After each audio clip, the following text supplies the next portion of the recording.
The alarm clock's shrill cry pierced through the paper-thin walls of apartment 4B at exactly 4:47 a.m., 3 minutes before it was supposed to ring. Isabella Martinez groaned, rolling over on her second-hand mattress that squeaked like a dying mouse with every movement. The sound had become her morning symphony, a reminder that even her alarm clock was giving up on her dreams. "Come on, Bella. Another glamorous day in paradise," she whispered to herself, a habit she'd developed to keep her sanity intact in a city that seemed determined to crush it. Her apartment was a generous term for what real estate agents would call a cozy studio, and normal people would call a glorified closet. At 400 square feet, it was smaller than most people's bathrooms, but it was hers. Well, technically the bank's, since she was 3 months behind on rent. The eviction notice taped to her cracked mirror served as her daily motivation, though she wasn't sure if it motivated her to fight harder or to pack her bags and return to her hometown in Ohio with her tail between her legs. Isabella stumbled to her kitchenette, which consisted of a hot plate that worked when it felt like it, a mini-fridge that buzzed louder than a chainsaw, and exactly 2 mismatched plates she'd rescued from a garage sale. Her breakfast ritual was always the same: instant coffee that tasted like liquid cardboard, a piece of toast from bread that was one day away from becoming a science experiment, and the eternal optimism that today might be different. As she sipped her coffee, Isabella's eyes wandered to the stack of rejection letters on her windowsill. 23 publishing houses, 47 literary agencies, and 61 magazines had all found creative ways to say her writing wasn't good enough. Each letter was a small paper dagger through her dreams, but she kept them anyway, like battle scars that proved she was still fighting.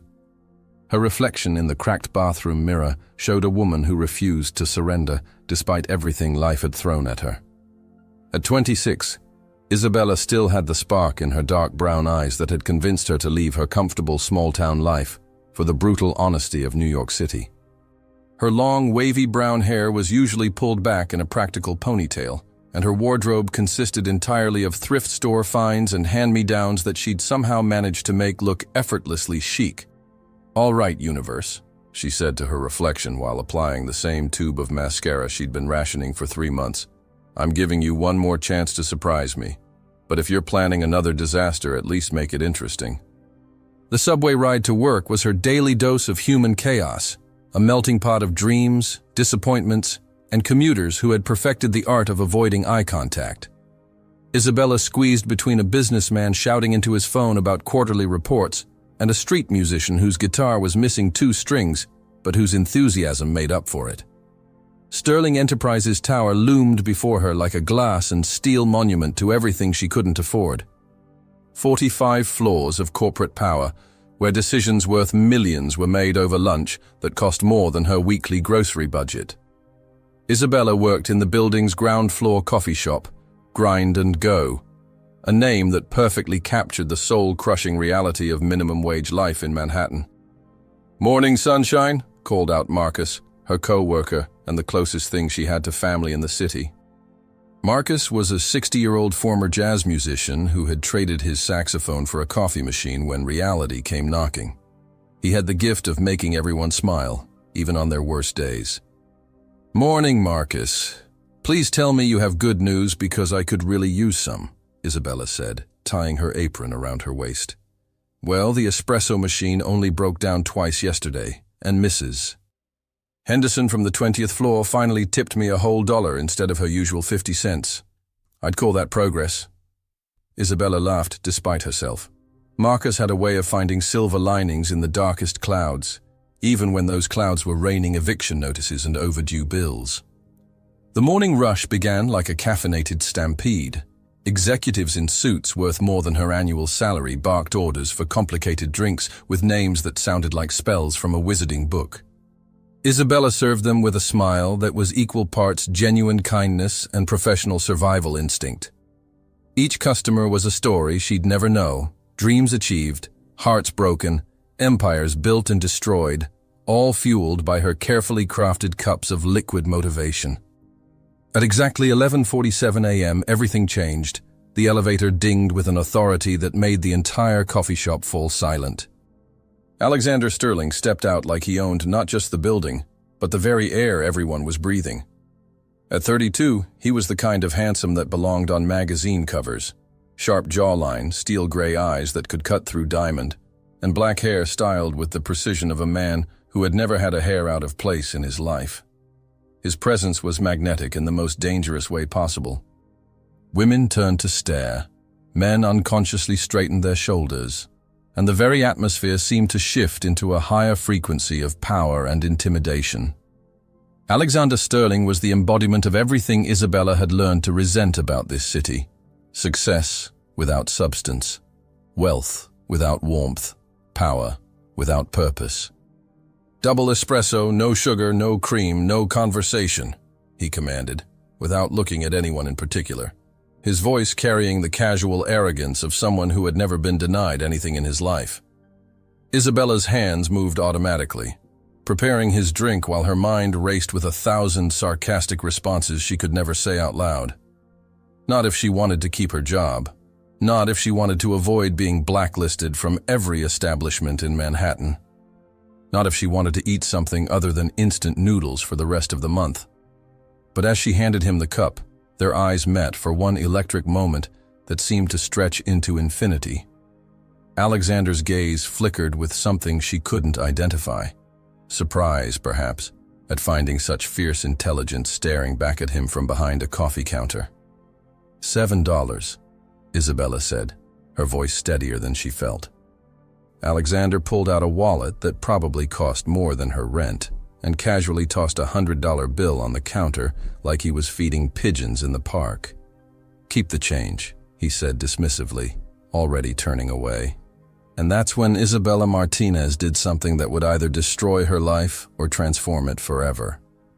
"I don't want your pity money," she said, her voice cutting through the silence like a sword through silk. The entire coffee shop held its breath. Alexander Sterling slowly turned back, his steel gray eyes now focused on her with laser intensity. "Excuse me?" His voice was dangerously quiet. Isabella stepped around the counter, her heart hammering against her ribs like a caged bird desperate for freedom. She was David facing Goliath, but instead of a slingshot, she had only her pride and a lifetime of frustration with people who thought money could solve everything. "You heard me perfectly." "I said I don't want your charity," Isabella replied, meeting his gaze with every ounce of courage she possessed. "I work for my money, every single cent of it." "It's called a tip," Alexander said coldly, his tone dropping to that dangerous register that made Fortune 500 CEOs stammer apologies. "It's called guilt money," Isabella shot back, her dark eyes blazing with a fire that made something tighten unexpectedly in Alexander's chest. "You throw money around like confetti because you think it makes you powerful. But you know what it really makes you." Alexander's jaw clenched, his entire body radiating the kind of controlled fury that could end careers with a single phone call. "Enlighten me." Isabella took a breath that felt like diving off a cliff. Heartless. Absolutely, completely heartless. The words hung in the air between them like a declaration of war, and Isabella realized she had just challenged the most powerful man in the building to a battle she couldn't possibly win. Time seemed frozen in that coffee shop, as if the entire universe had paused to witness something unprecedented. Alexander Sterling being called heartless by a woman in a coffee-stained apron who earned in a year what he spent on his monthly wine collection. The silence stretched like a tightrope between them, with 23 witnesses holding their breath, cell phones discreetly recording what would surely become the most viral corporate drama of the year. Alexander's steel-gray eyes narrowed into something that resembled controlled fury, but Isabella noticed something else flickering beneath the surface. Surprise? Maybe even hurt. "Heartless," Alexander repeated slowly, as if testing the word on his tongue like a foreign language. In his 32 years of existence, he had been called many things. Ruthless, brilliant, intimidating, even dangerous, but never heartless. The word struck something deep in his chest that he didn't recognize. Marcus, who had been watching the exchange with the fascination of someone witnessing a car crash in slow motion, quietly stepped behind Isabella in a gesture of solidarity that was both touching and terrifying. The old jazz musician might not have much, but he had Isabella's back, even if it meant facing down the most powerful man in Manhattan. You have approximately 30 seconds to apologize before I have security escort you out of this building permanently, Alexander said, his voice carrying the cold precision of a surgical scalpel. And I guarantee you'll never work in this city again. Isabella felt her knees trembling, but her voice remained steady. For what? Telling the truth? You asked me to enlighten you, and I did. If you don't like what you hear, maybe the problem isn't with the messenger. A businessman in the corner whispered frantically into his phone, Jerry, you need to get down here now. Some barista just went toe-to-toe with Sterling. This is either career suicide or the most spectacular thing I've ever witnessed. Alexander took a step closer, his imposing frame towering over Isabella's petite figure. The scent of his expensive cologne mixed with her coffee shop uniform created an oddly intoxicating combination that made her head spin. You know nothing about me, he said quietly, dangerously. I know enough, Isabella replied, her dark eyes never leaving his. I know you live in a penthouse that costs more than most people see in a lifetime while good people sleep on the streets. I know you buy companies like they're toys, fire employees like they're numbers on a spreadsheet, and throw money around like it's the solution to everything. What I don't know is when you forgot that money can't buy the one thing that actually matters. And what's that? Alexander asked, his voice barely above a whisper. A heart, Isabella said simply. A real, beating, caring heart that gives a damn about something other than profit margins and stock prices. Alexander felt something crack inside his chest, a hairline fracture in the wall he'd spent years building around himself. He had been called heartless before, usually by business rivals or ex-girlfriends, but it had never bothered him. Hearts were weaknesses, emotions were liabilities, and caring was a luxury he couldn't afford in his world of corporate warfare.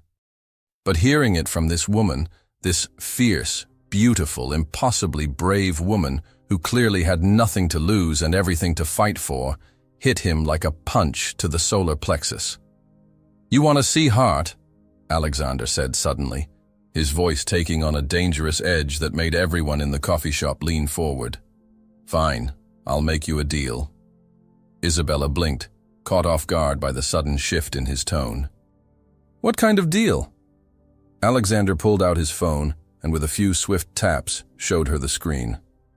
Isabella's eyes widened as she saw her own face staring back at her, a professional headshot from her old LinkedIn profile, along with her employment history, her address, her outstanding debts, and even her credit score. How did you... Isabella started, but Alexander cut her off. I know everything about you, Isabella Marie Martinez. Age 26, graduate of Ohio State University with a degree in English literature, moved to New York 3 years ago with dreams of becoming a published author. Currently 3 months behind on rent, working 60 hours a week between this coffee shop and your weekend catering job, and you've received 131 rejection letters from publishers and literary agents. Isabella felt the blood drain from her face. Having her failures laid out so clinically, so publicly, was more humiliating than anything she'd ever experienced. You had no right. I have every right, Alexander interrupted, his voice carrying the authority of someone who owned half the city. You want to prove I'm heartless? Here's your chance. I'm going to make you an offer that will either prove you're right about me or show you that you don't know me at all. The coffee shop was so quiet that Isabella could hear her own heartbeat thundering in her ears. I'm listening. Alexander's lips curved into a smile that was equal parts charming and terrifying. I'll pay off all your debts. Rent, student loans, credit cards, everything. I'll give you enough money to live comfortably for the next 5 years while you pursue your writing dream. No strings attached, no expectations, no payback required. Isabella felt her mouth go dry. It was everything she had dreamed of, everything she needed, offered on a silver platter by the man she had just called heartless. What's the catch? The catch is this, Alexander said. stepping so close that she could see the flecks of silver in his gray eyes. "You have to spend 1 month with me. Not as my employee, not as my charity case, but as my companion.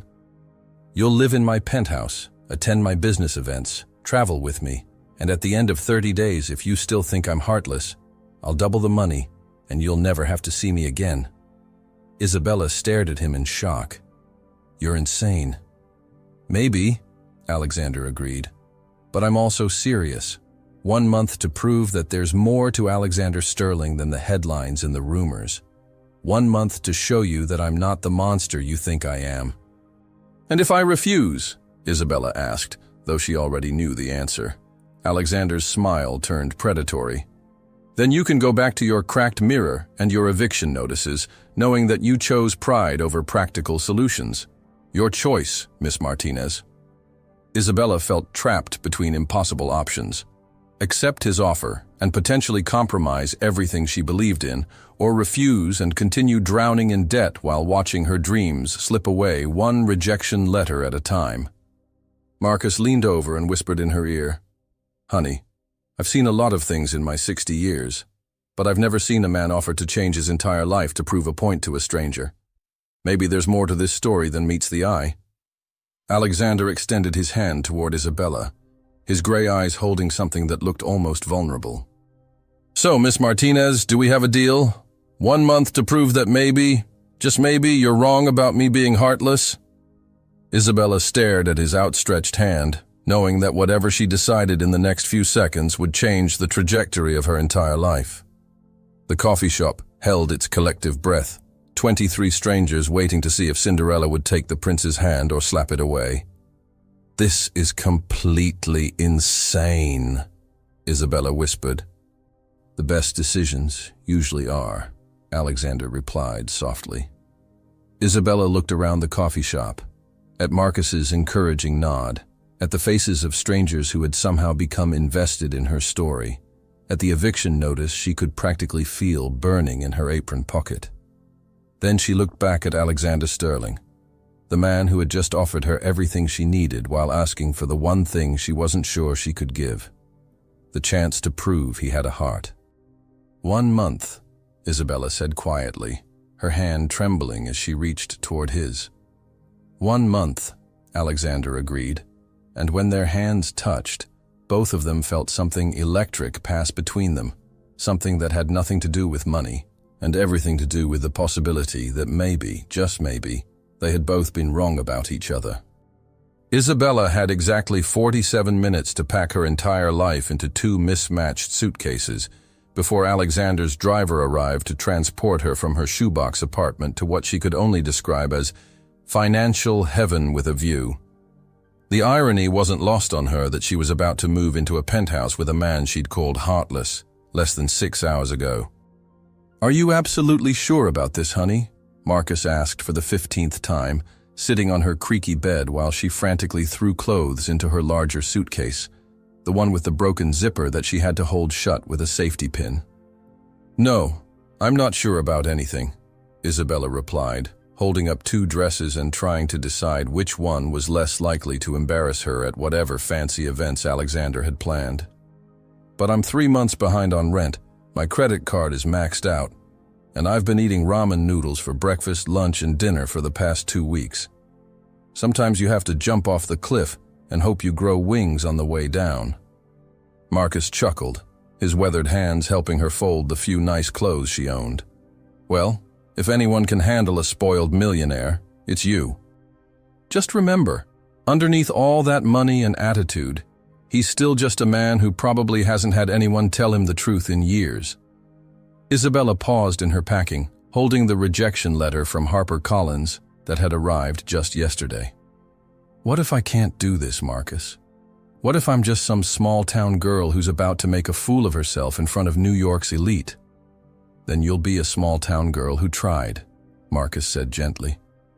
"And that's more than most people can say. Besides, you already stood up to him once. That took more guts than anything those fancy people have ever done." A knock at the door interrupted their conversation. 3 sharp, precise raps that somehow managed to sound expensive. Isabella opened it to find a man in an impeccably tailored uniform who looked like he'd stepped out of a luxury car commercial. "Miss Martinez? I'm James, Mr. Sterling's driver. I'm here to assist you with your belongings," he said with a politeness that was probably taught in some exclusive chauffeur academy. Isabella gestured toward her two pathetic suitcases and the cardboard box containing her entire literary collection. "This is it. Sorry, it's not much." James smiled warmly, and Isabella was surprised to see genuine kindness in his eyes. "Don't worry, miss. I've been working for Mr. Sterling for 8 years, and I've learned that the size of someone's luggage has nothing to do with the size of their character."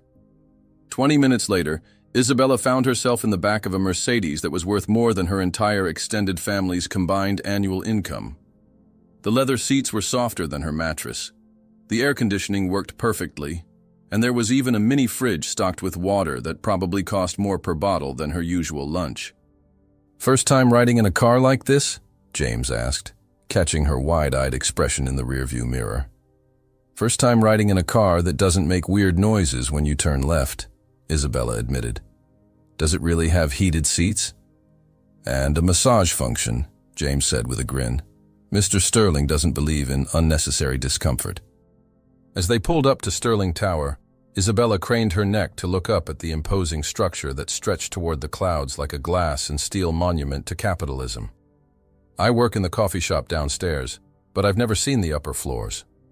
"You're about to see the very top floor," James said, pulling into a private parking garage that looked more like a luxury car showroom. "The penthouse takes up the entire 45th floor. Mr. Sterling values his privacy." The private elevator ride to the penthouse felt like ascending to another planet. Isabella watched the numbers climb: 30, 35, 40, 45. Each floor representing a level of wealth and power that felt increasingly surreal. When the elevator doors opened directly into Alexander's penthouse, Isabella's jaw literally dropped. The space was bigger than the entire coffee shop where she worked, with floor-to-ceiling windows offering a panoramic view of Manhattan that made her feel like she was floating above the city. The furniture looked like it belonged in a museum, all clean lines, expensive materials, and a color scheme of black, white, and silver that screamed, "Money." "Welcome to your home for the next month," Alexander said, appearing from what looked like a kitchen that could feed a small army. He had changed from his business suit into dark jeans and a cashmere sweater that probably cost more than her monthly salary, and Isabella hated to admit that he looked devastatingly handsome in the casual outfit. "This is—" Isabella started, then stopped, trying to find words that wouldn't make her sound like a complete country bumpkin. "This is bigger than my hometown's entire main street." Alexander's lips curved into something that might have been amusement. "The guest suite is down the hall. It has its own bathroom, walk-in closet, and balcony. You'll have complete privacy." Isabella followed him down a hallway lined with what looked like original artwork. Pieces she recognized from her art history classes that were worth millions.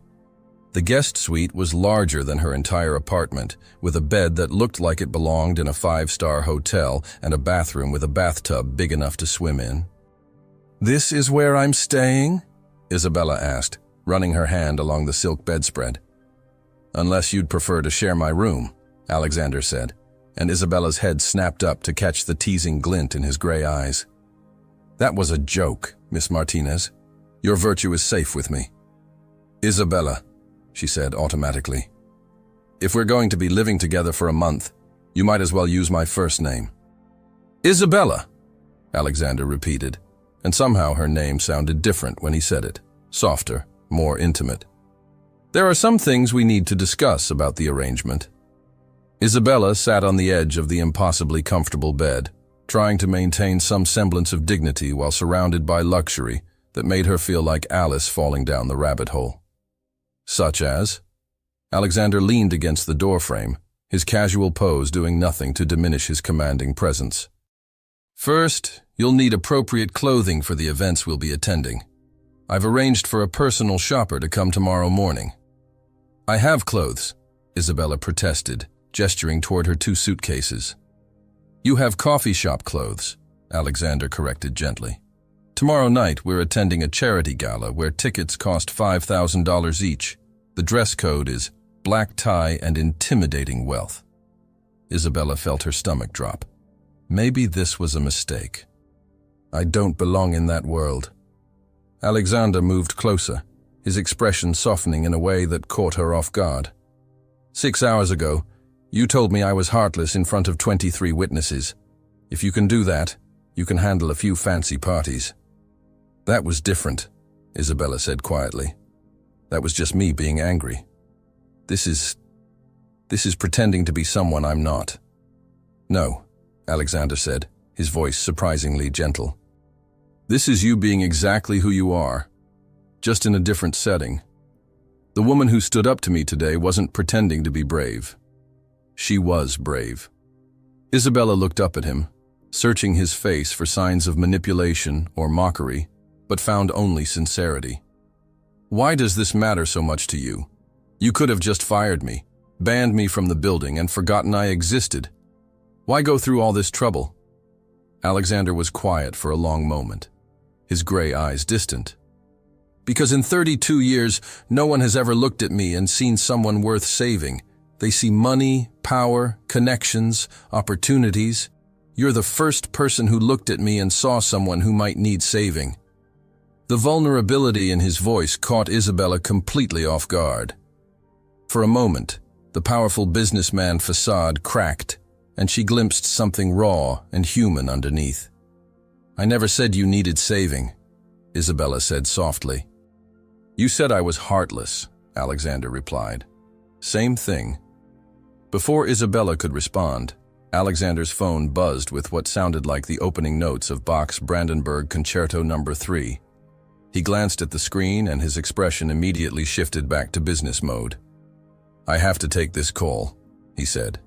Make yourself at home. The kitchen is fully stocked, the library has over 3,000 books, and the entertainment system has every streaming service known to humanity. If you need anything, just ask the house system. It responds to Aria. As Alexander left to take his call, Isabella found herself alone in a guest suite that was worth more than she'd see in several lifetimes. She walked to the floor-to-ceiling windows and looked out over the city that had been both her dreams and her nightmare for the past 3 years. Aria? She said, tentatively to the empty room. Yes, Miss Martinez? Came a pleasant female voice from speakers she couldn't see. Isabella jumped slightly. Oh, hi. Could you maybe show me how to use the bathtub? It has more buttons than my car. Of course. The jetted tub features 12 different massage settings, aromatherapy diffusers, chromotherapy lighting, and temperature control. Would you like me to prepare a bath for you? Isabella looked at the massive tub, then at her reflection in the bathroom mirror. Somewhere in the span of a single day, she had gone from a struggling barista facing eviction to the temporary house guest of Manhattan's most powerful bachelor. It was either the beginning of the greatest adventure of her life or the most expensive mistake she'd ever make. Yes, she said to Aria, then added quietly to herself, I think I'm going to need all the help I can get. As the bathtub began filling with water that somehow managed to smell like expensive vanilla and sandalwood, Isabella realized that she had exactly 29 days and 23 hours left to figure out whether Alexander Sterling really was heartless, or if she was about to discover that the most dangerous thing about him wasn't his power, it was the possibility that underneath all that wealth and authority, he might actually be worth saving after all. Isabella had thought that choosing what to wear to work at the coffee shop was stressful. That was before she found herself standing in Alexander's penthouse living room, surrounded by enough designer gowns to stock a high-end boutique, while a personal shopper named Vivian, who spoke with a French accent that sounded too perfect to be real, circled her like a fashionable vulture. "Non, non, non!" Vivian exclaimed, holding up a stunning red gown that cost more than Isabella's student loan debt. "The red, it is too, how you say, obvious. Mr. Sterling, he needs subtlety, sophistication, something that whispers wealth rather than screams it." Isabella caught Alexander's reflection in the massive mirror across the room. He was sitting in his leather chair, ostensibly reading financial reports, but she noticed his grey eyes kept drifting toward the fashion show happening in his living room. When their eyes met in the mirror, he quickly looked back at his papers, but not before Isabella caught what looked suspiciously like amusement. "What about this one?" Isabella asked, holding up a simple black dress that looked elegant, but not too intimidating. Vivienne gasped as if Isabella had suggested wearing burlap. "Ma chérie, you cannot wear basic black to the Metropolitan Children's Hospital Gala. Everyone will think you are the help." "I am the help," Isabella muttered under her breath, but Alexander's sharp hearing caught it. "No," he said, finally looking up from his reports. "Tonight, you're my companion. There's a difference." "Is there?" Isabella asked, genuinely curious. "Because from where I'm standing, it feels like I'm being dressed up to play a part in your world." Alexander set down his papers and walked over to where Isabella stood among the sea of designer gowns. He was wearing a tuxedo that fit him so perfectly it had obviously been custom-made, and Isabella had to force herself to focus on his words rather than how unfairly handsome he looked. "The difference," Alexander said quietly, "is that an employee does what they're told without question. A companion chooses to be there." "And which one am I?" Isabella asked, meeting his gaze directly.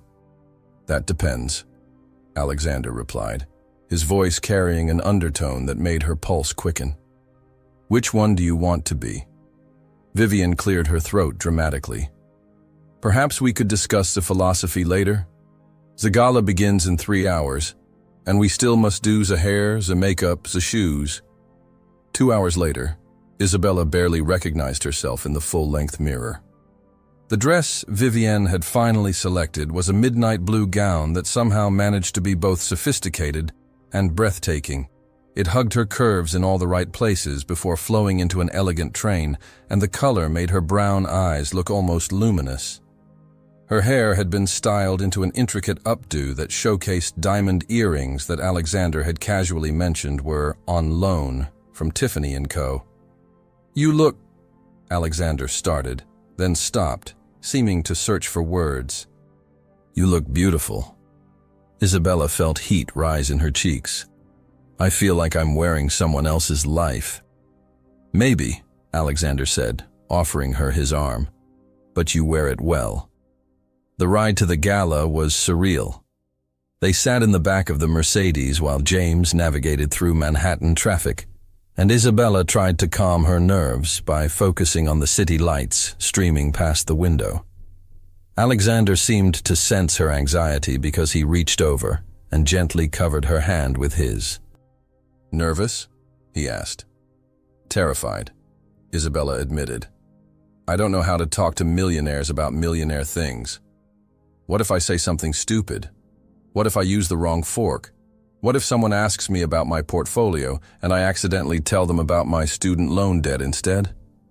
Alexander's lips curved into a genuine smile, the first one she'd seen from him that wasn't tinged with arrogance or calculation. "Then you'll be the most honest person in the room. Trust me, that's rarer than you think." The Metropolitan Museum of Art had been transformed into a glittering wonderland for the Children's Hospital Gala.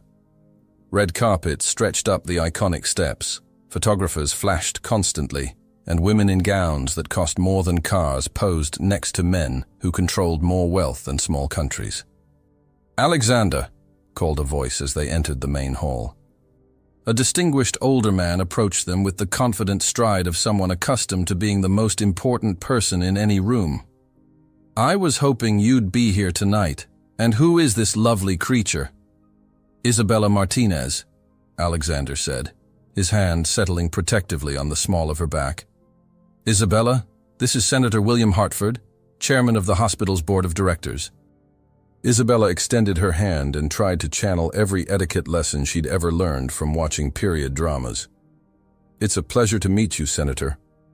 "The pleasure is entirely mine," Senator Hartford said, holding her hand a moment longer than necessary. "I don't believe we've met before. Are you in the arts? Perhaps literature? You have that intelligent look about you." Isabella started, but Alexander smoothly interrupted. Isabella is taking some time to focus on her writing, he said. She's incredibly talented. Isabella shot him a surprised look. She had expected him to either lie about what she did or find some way to make her sound more impressive than she actually was. Instead, he had told something remarkably close to the truth. A writer? How fascinating, Senator Hartford said. Published anything I might have read? Not yet, Isabella replied honestly. But I'm working on it. Well, with Alexander's connections, I'm sure that will change soon, the senator said with a knowing wink that made Isabella's stomach clench. As they moved through the gala, Isabella began to understand the intricate social dance of Manhattan's elite. Every conversation was layered with subtext, every compliment carried an ulterior motive, and every smile was calculated for maximum advantage. She watched Alexander navigate it all with the skill of someone who had been born into this world, and she found herself genuinely impressed by his ability to remember names, personal details, and business connections. "You're good at this," Isabella murmured during a brief moment when they were alone at the bar. "At what?" Alexander asked, accepting 2 glasses of champagne that probably cost more than Isabella's weekly grocery budget. "Reading people. Knowing exactly what to say to make them feel important while getting what you want." Alexander's expression grew thoughtful. "Is that what you think I'm doing?" "Isn't it?" Isabella asked, taking a sip of the champagne and trying not to make a face at how different it tasted from the cheap wine she was used to. "Sometimes," Alexander admitted. "But not with you." "Why not?" Alexander was quiet for a moment, his gray eyes studying her face as if trying to memorize every detail. "Because you're the first person I've met who doesn't want anything from me except honesty." Their conversation was interrupted by the arrival of a stunning blonde woman in a dress that looked like it had been painted onto her surgically enhanced figure. She moved toward Alexander with the predatory grace of someone who was used to getting whatever she wanted. "Alexander, darling," the woman purred, completely ignoring Isabella's existence. "I've been looking everywhere for you. Daddy's been asking about the Morrison deal, and I told him you'd call him this week." "Hello, Cassandra," Alexander said, his tone cooling noticeably. "Isabella, this is Cassandra Whitmore. Cassandra, Isabella Martinez." Cassandra finally acknowledged Isabella with a look that could have frozen champagne. "How interesting. I don't believe we've met. Are you new to the charity circuit?" "You could say that," Isabella replied, refusing to be intimidated by the woman's obvious attempt to establish social hierarchy. "Cassandra's father owns Whitmore Industries," Alexander explained to Isabella. "They're one of our largest competitors. And one of your oldest family friends," Cassandra added, sliding closer to Alexander in a way that was clearly meant to stake a claim. "Alexander and I have known each other since we were children. Our fathers always assumed we'd end up together." Isabella felt something twist in her stomach that she definitely didn't want to examine too closely. "How nice for you both." "Well, assumptions aren't always accurate," Alexander said, his arm tightening slightly around Isabella's waist. "People change. Priorities change." Cassandra's perfectly applied smile faltered for just a moment before snapping back into place. "Of course. Though some things never change. Blood will tell, as they say." "What's that supposed to mean?" Isabella asked, her protective instincts kicking in despite herself. "Oh, nothing specific," Cassandra said with false sweetness. "Just that Alexander has always been attracted to projects. Remember that actress from last year, or the artist the year before? He does so enjoy playing savior to unfortunate souls." Isabella felt like she'd been slapped. The implication was crystal clear. She was just another charity case, another broken bird that Alexander was trying to fix for his own amusement. "Excuse me," Isabella said quietly, setting down her champagne glass. "I need some air." She turned and walked toward the museum's famous balcony, her heels clicking against the marble floor with a rhythm that matched her rapidly beating heart. Behind her, she could hear Alexander's voice raised in what sounded like anger, but she didn't stop to listen. The balcony overlooked Central Park, and the cool night air felt like freedom after the suffocating atmosphere inside. Isabella gripped the stone railing and tried to process what had just happened. Was that what this was really about? Was she just another project for Alexander to work on until he got bored and moved on to the next damaged soul?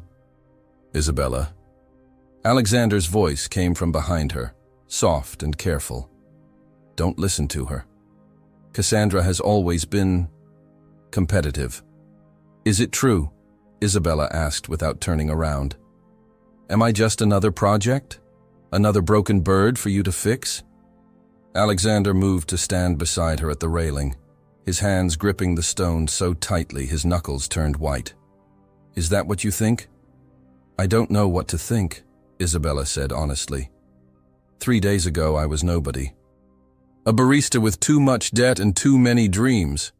Now I'm wearing diamonds and drinking champagne and pretending to belong in a world where people spend more on a single meal than I make in a month. It feels like a fairy tale, and fairy tales aren't real. No, Alexander said quietly. They're not. But this is. He reached into his jacket pocket and pulled out a folded piece of paper. Isabella recognized it immediately. It was her eviction notice, the one that had been taped to her mirror. I went back to your apartment after you left, Alexander said. I paid your landlord everything you owed, plus 6 months in advance. The apartment is yours for as long as you want it. Isabella stared at the paid receipt in shock. Why would you do that? Because, Alexander said, turning to face her fully. No matter what happens between us in the next 26 days, you should have a home to go back to. Not because you need saving, but because you deserve security while you chase your dreams. Isabella felt tears threatening behind her eyes. You barely know me. I know enough, Alexander said, echoing her words from the coffee shop. I know you're brave enough to tell the truth even when it's dangerous. I know you work harder than anyone I've ever met. I know you have dreams bigger than your bank account and integrity stronger than your circumstances. And I know that when someone like that tells me I'm heartless, I should probably listen. Alexander, Isabella started, but he held up a hand. I'm not trying to save you, Isabella, he said softly. I'm hoping that maybe, if I'm very lucky, you might save me. Before Isabella could respond, the sound of applause drifted out from the gala. Through the glass doors, they could see couples taking the dance floor as the orchestra began playing a waltz that sounded like something from a movie soundtrack. Dance with me, Alexander said suddenly, extending his hand. Out here? Isabella asked, looking around the empty balcony. Why not? No cameras, no crowds, no Cassandra Whitmore making snide comments. Just us and the city lights. Isabella looked at his outstretched hand, then at his face, where she saw something vulnerable and hopeful that made her chest tight.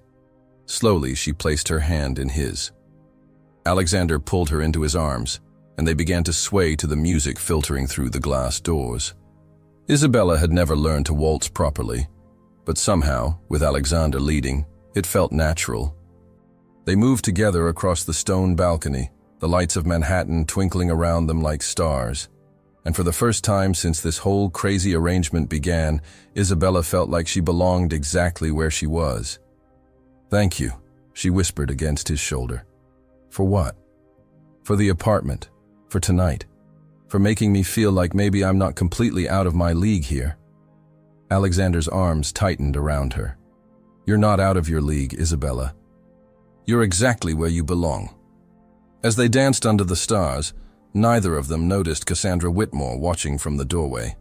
Her perfectly manicured hands clenched into fists, and her blue eyes blazing with something that looked dangerously like revenge. Isabella woke up to the sound of Alexander's voice raised in anger, something she had never heard before.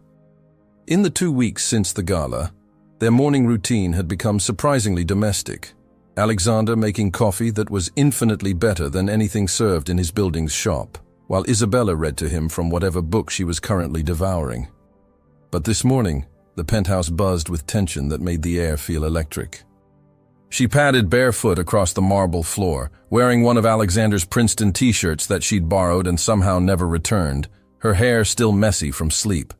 Through the glass wall of his office, she could see Alexander pacing like a caged wolf, his phone pressed to his ear with enough force to crack the screen. "I don't care what it costs, Marcus," Alexander was saying, his voice carrying the kind of controlled fury that had probably ended careers. "I want to know who leaked those photos, and I want them destroyed. Every single copy." Isabella's stomach dropped. Photos. What photos?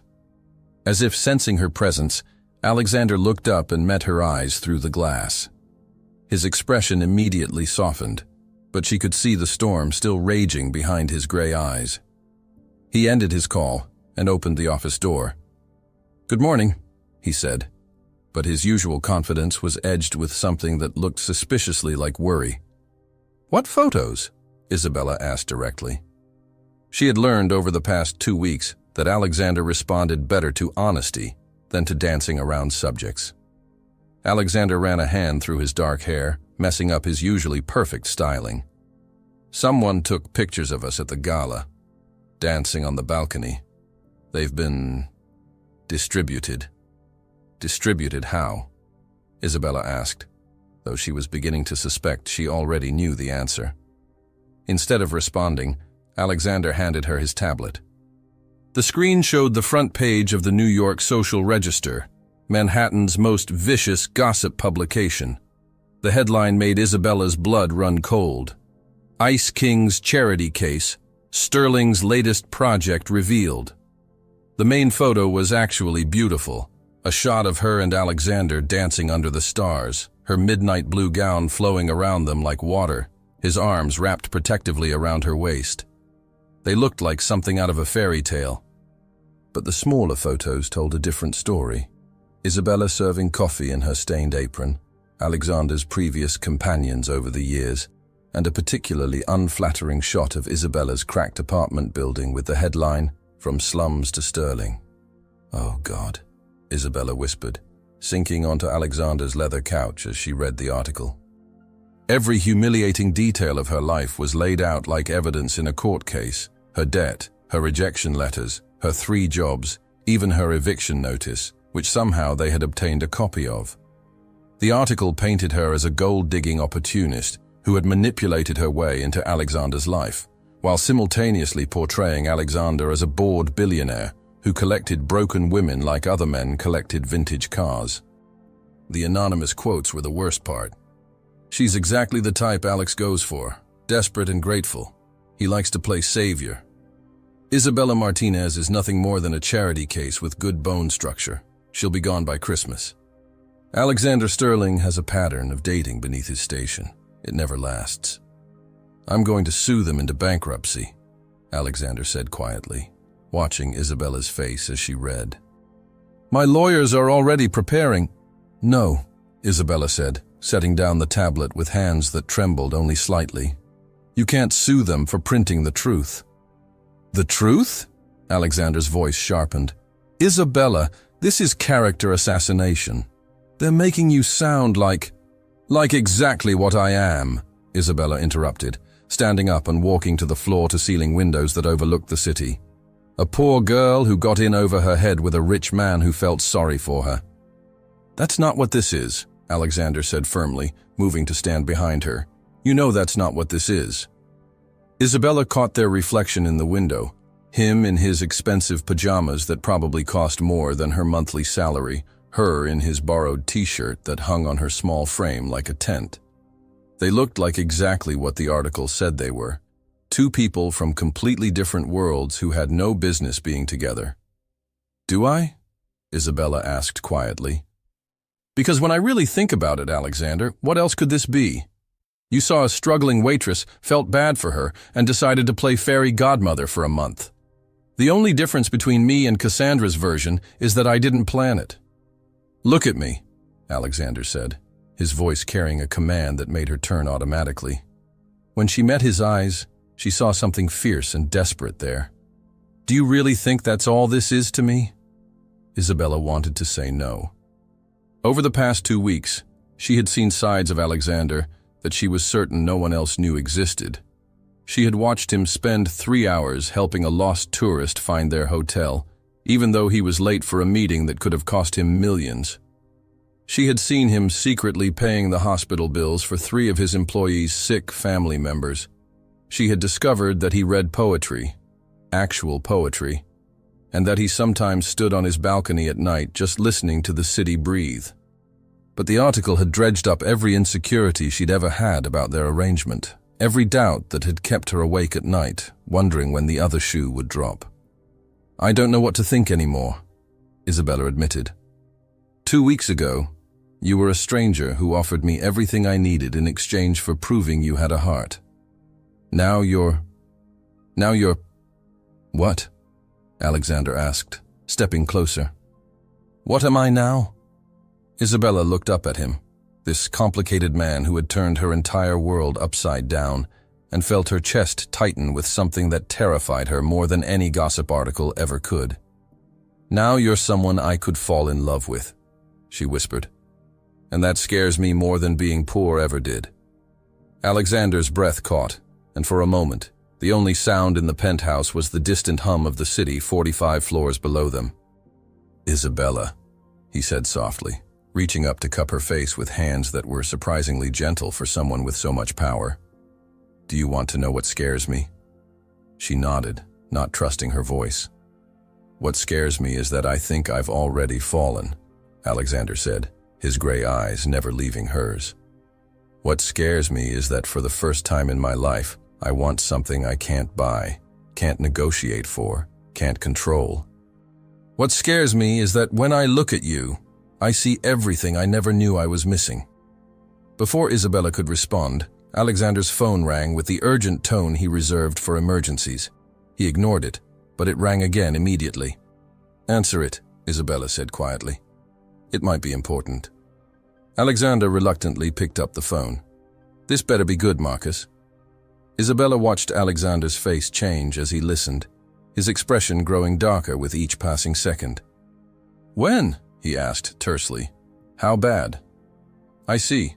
Double security on the building and put the lawyers on standby. I'll be there in an hour." He hung up and turned to Isabella with an expression that made her stomach clench. "What's wrong?" she asked. "Someone leaked our agreement," Alexander said quietly. "The details of our 1-month deal, including the money I offered you. It's going to be in tomorrow's papers." Isabella felt the blood drain from her face. "How is that possible? The only people who knew were you, me, and whoever was in that coffee shop," Alexander finished grimly. "Someone recorded our conversation and sold it to the press." Isabella sank back onto the couch, the full implications hitting her like a physical blow. "They're going to make it sound like prostitution, like I'm some kind of high-class escort." "Over my dead body," Alexander said, his voice carrying a dangerous edge that reminded Isabella exactly who she was dealing with. "I will destroy anyone who even implies—" "You can't control this," Isabella interrupted, surprising them both with the steadiness of her voice. "And you can't protect me from it. This is bigger than both of us now." Alexander knelt in front of her, taking her hands in his. "Then we face it together. You and me, against whatever they throw at us." Isabella looked down at their joined hands, his manicured and powerful, hers still bearing small scars from years of service industry work. They were so different, from such completely different worlds, but somehow they fit together perfectly. "What if I told you I wanted to end this?" Isabella asked quietly. "What if I said I wanted to go back to my apartment, back to my life, before this gets any worse?" Alexander's hands tightened around hers, but his voice remained steady. "Then I'd let you go. No matter how much it would destroy me, I'd let you go if that's what you wanted." "And what if I told you I didn't want to go anywhere?" Isabella asked, meeting his eyes. "What if I told you that despite the gossip and the photos and the fact that your world is completely insane, I want to stay and see where this goes?" Alexander's expression shifted from resignation to hope so quickly it made Isabella's heart ache. "Then I'd tell you that I love you," he said simply. I'd tell you that I've been wanting to say that for days, but I was terrified you'd run. I'd tell you that you're the best thing that ever happened to my carefully controlled life, and that if you'll have me, I want to spend whatever time we have left proving that this isn't about charity or projects or playing savior. It's about the fact that you make me want to be the man you saw in me that day in the coffee shop. Isabella felt tears spilling down her cheeks, not from sadness, but from the overwhelming relief of finally hearing him say what she'd been feeling but had been too scared to acknowledge. "I love you too," she whispered, and watched as Alexander's face transformed with a joy so pure it took her breath away. He kissed her then, soft and desperate and full of promises they both hoped they'd be able to keep. When they broke apart, Isabella rested her forehead against his and smiled through her tears. "So what now?" she asked. "How do we handle the media circus?" Alexander's smile turned wicked, and Isabella caught a glimpse of the ruthless businessman who had built an empire before he was 35. "Now we give them a story they'll never forget. But first, we're going to need a better strategy than hiding in my penthouse." "Such as?" "Such as you're going to do what you do best," Alexander said, standing and pulling her to her feet. "You're going to tell the truth, all of it. But on our terms, in our way, when we're ready." Isabella looked at him. This impossible man who had somehow managed to fall in love with her despite every logical reason why it shouldn't work, and felt something settle in her chest. Whatever came next, whatever the media threw at them, whatever challenges they would face them together. "All right," she said, squaring her shoulders with the same determination that had made her stand up to him in that coffee shop 3 weeks ago. "Let's give them a story worth telling."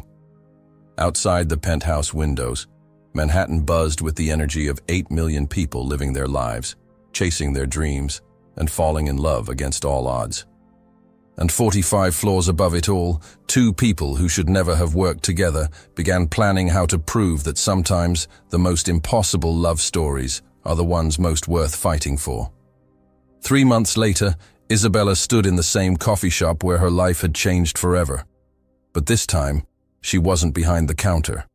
She was sitting at a corner table, her laptop open, surrounded by pages of a manuscript that had finally found its voice. The familiar sounds of espresso machines and morning conversations created the perfect soundtrack for writing the final chapter of her novel, a romantic comedy about a barista who falls in love with her most impossible customer. "Chapter 24, she typed, then paused, smiling at the irony. Life, it seemed, had a sense of humor about art imitating reality. "Is this seat taken?" a familiar voice asked, and Isabella looked up to see Alexander approaching with 2 cups of coffee and a smile that still made her heart skip beats. "Only if you're buying," Isabella replied, closing her laptop and accepting the coffee. It was her favorite, a caramel macchiato with an extra shot. Exactly the way she'd taught him to make it in the penthouse kitchen during those quiet mornings when the rest of the world felt a million miles away. Alexander sat across from her, looking remarkably different from the imposing businessman who had walked into this coffee shop demanding espresso and expecting obedience. He was wearing jeans and a simple sweater, his hair slightly mussed from the October wind, and his eyes held a warmth that would have been impossible to imagine when they first met. "How's the writing going?" he asked, nodding toward her laptop. "I finished it," Isabella said, unable to keep the excitement out of her voice. "I actually finished an entire novel, start to finish, beginning to end." Alexander's face lit up with pride. "That's incredible. How does it feel?" "Terrifying and amazing and completely surreal," Isabella admitted. "Kind of like the past 3 months. The past 3 months had been a whirlwind that neither of them could have predicted." After their decision to face the media storm together, Isabella had done something that shocked New York's gossip industry. She had told the complete, unvarnished truth. In an exclusive interview with Manhattan Today, Isabella had laid out the entire story, from her eviction notice to Alexander's impossible offer, from their month-long agreement to falling in love despite every logical reason why it shouldn't work. She had been honest about her debt, her dreams, her failures, and her fears. She had talked about what it felt like to be called a gold digger when she had specifically refused Alexander's money, and what it meant to find love in the most unlikely circumstances.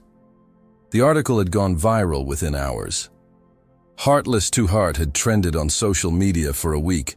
Women from around the world had shared their own stories of struggling to make their dreams come true, while society tried to reduce them to their bank accounts.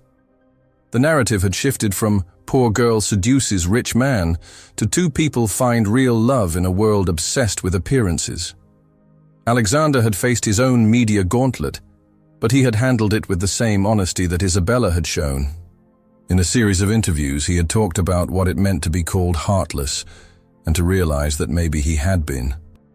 He had discussed his decision to step back from some of his more ruthless business practices and to focus on companies that actually made a positive difference in the world.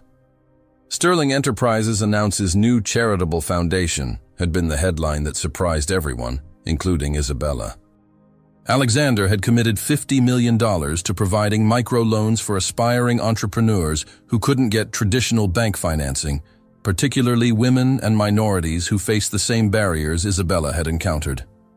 But the biggest surprise had come from Cassandra Whitmore, of all people.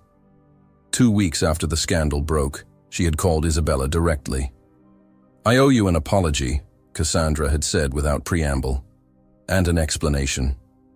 They had met at a quiet cafe in Soho, and Cassandra had proven to be far more complex than Isabella had initially thought. Yes, she had leaked the photos and the details of Alexander and Isabella's agreement, but she had done it out of desperation, not malice. "My father has been pressuring me to marry Alexander since we were teenagers," Cassandra had explained, her perfect composure cracking to reveal genuine vulnerability. "I thought if I could prove you were just another gold digger, Alexander would come to his senses and realize that someone from his own world made more sense." "And now?" Isabella had asked. Cassandra had smiled, the first genuine smile Isabella had ever seen from her. "Now I realize that I've been so busy trying to live my father's life that I forgot to find my own. Alexander never loved me, and I never really loved him. I loved the idea of him, the security he represented, the approval my father would finally give me." The conversation had led to an unexpected friendship. Cassandra had started her own art gallery, focusing on emerging artists who couldn't afford traditional representation. She had also started dating her gallery manager, a former teacher named David who made her laugh and didn't care that she came from money. "Love makes us all a little crazy," Cassandra had told Isabella at the gallery's opening night. "The trick is finding the right person to be crazy with." Marcus had been promoted to manager of Sterling Enterprises' new employee cafe, a position that came with health insurance, a retirement plan, and enough salary to finally record the jazz album he'd been dreaming about for 40 years. He still made the best coffee in Manhattan, but now he did it while humming original compositions. Even James, Alexander's driver, had found love in the chaos. He had met a widow named Eleanor at the Children's Hospital Gala. She had been there volunteering, and he had been charmed by her kindness to the staff. They were planning a Christmas wedding, and Alexander had insisted on paying for the entire celebration. But sitting in the coffee shop now, watching Alexander read over her shoulder as she scrolled through her finished manuscript, Isabella reflected on how their own love story had evolved beyond anything either of them could have imagined. "Read me the ending," Alexander said softly. Isabella scrolled to the final page and cleared her throat. In the end, Emma realized that the question had never been whether James had a heart. The question was whether she was brave enough to trust him with hers. And as they stood together in the place where their story began, surrounded by the ordinary magic of people falling in love over coffee and croissants, she knew that sometimes the most impossible love stories are the ones most worth believing in. Alexander was quiet for a moment, then reached across the table to take her hand. "Is that really how you see our story? As impossible?" "I see it as miraculous," Isabella corrected. 3 months ago, if someone had told me that I'd be sitting here, in love with you, with a finished novel and a book deal—" "Wait," Alexander interrupted, his eyes widening. "A book deal? When did that happen?" Isabella grinned, unable to contain her excitement any longer. HarperCollins called this morning. They want to publish it. They're calling it the romantic comedy that started a movement. Alexander's whoop of joy caused several coffee shop patrons to turn and stare, but neither of them cared. He leaned across the table and kissed her, tasting like coffee and promises and the future they were building together. "I'm so proud of you," he whispered against her lips. "You did this. Your talent, your hard work, your incredible heart." "We did this," Isabella corrected. "None of it would have happened without you being brave enough to tell a powerful man that he was heartless," Alexander finished. "Without you refusing to be intimidated or bought or silenced. Isabella, you saved me in ways I didn't even know I needed saving." Isabella felt tears prick her eyes. Happy tears, the kind she was still getting used to after years of the other kind. "So what happens now? In our story, I mean." Alexander stood up and moved to her side of the table, pulling a small velvet box from his pocket with hands that trembled slightly. "Now, we write the sequel." Isabella's breath caught as he dropped to one knee right there in the middle of the coffee shop where they had met, where she had called him heartless, where they had both discovered that love had a sense of humor about the impossible. "Isabella Marie Martinez," Alexander said, his voice carrying clearly through the suddenly silent coffee shop. "You told me once that I was heartless. You were right, but you were also wrong. I wasn't heartless. I just hadn't found the person my heart belonged to yet. Will you marry me?" The ring was perfect, not because it was expensive, though it clearly was, but because it was chosen with love rather than obligation. It was vintage, Art Deco, with a center diamond surrounded by smaller stones that caught the light like captured stars. "Yes," Isabella whispered, then louder. "Yes, absolutely, completely, yes." The coffee shop erupted in applause as Alexander slipped the ring onto her finger and kissed her with the kind of passion that belonged in movies, but somehow found its way into real life. Later, as they walked hand in hand through Central Park, Isabella reflected on the strange journey that had brought them together. She thought about the eviction notice that had been the catalyst for everything, about the courage it had taken to stand up to him, about the leap of faith they had both taken in agreeing to his impossible proposal. "Do you ever regret it?" Alexander asked, as if reading her thoughts. "The coffee shop, the agreement, all of it?" Isabella stopped walking and turned to face him, this man who had started as her adversary and become her greatest love. "The only thing I regret is that I waited so long to call you heartless. If I'd done it sooner, we could have started falling in love earlier." Alexander laughed, the sound rich and warm in the crisp autumn air. "Well, we have the rest of our lives to make up for lost time." "The rest of our lives," Isabella repeated, testing the words. They felt perfect on her tongue, like a promise she was finally ready to make. As they walked toward their future together, Alexander Sterling, the reformed ice king who had learned that having a heart was worth more than all his billions, and Isabella Martinez, the small-town dreamer who had proven that sometimes the most powerful thing you can do is tell the truth to someone who needs to hear it. The city buzzed around them with the energy of 8 million love stories waiting to be written. And in a small coffee shop in Manhattan, Marcus hung a framed photo behind the counter. Isabella and Alexander dancing at the charity gala, looking at each other like they were the only two people in the world. Underneath the photo, a small sign read, "Where love began with a double espresso and a dose of honesty." Because some love stories start with meet-cutes, and some start with grand gestures, but the very best ones start with someone brave enough to tell the truth, and someone wise enough to listen. The End. Isabella Martinez. Published author with HarperCollins, engaged to Alexander, living her dream while maintaining her authentic self. She never lost her compassion or her connection to her roots. Alexander Sterling, reformed businessman who learned to lead with heart, engaged to Isabella, created a charitable foundation that helps struggling entrepreneurs. He discovered that vulnerability is strength. Marcus Johnson, promoted to cafe manager with full benefits, recording his jazz album, finally living his artistic dreams while maintaining his wisdom and kindness. Cassandra Whitmore found independence from her father's expectations, opened her own art gallery, dating David, the gallery manager. She learned that authentic love is better than socially expected love. James, the driver, found love with Eleanor, getting married at Christmas with Alexander paying for the wedding. Even supporting characters deserve their happy endings. Senator Hartford and the elite learned that authentic connections matter more than social status. Many became patrons of Alexander's foundation.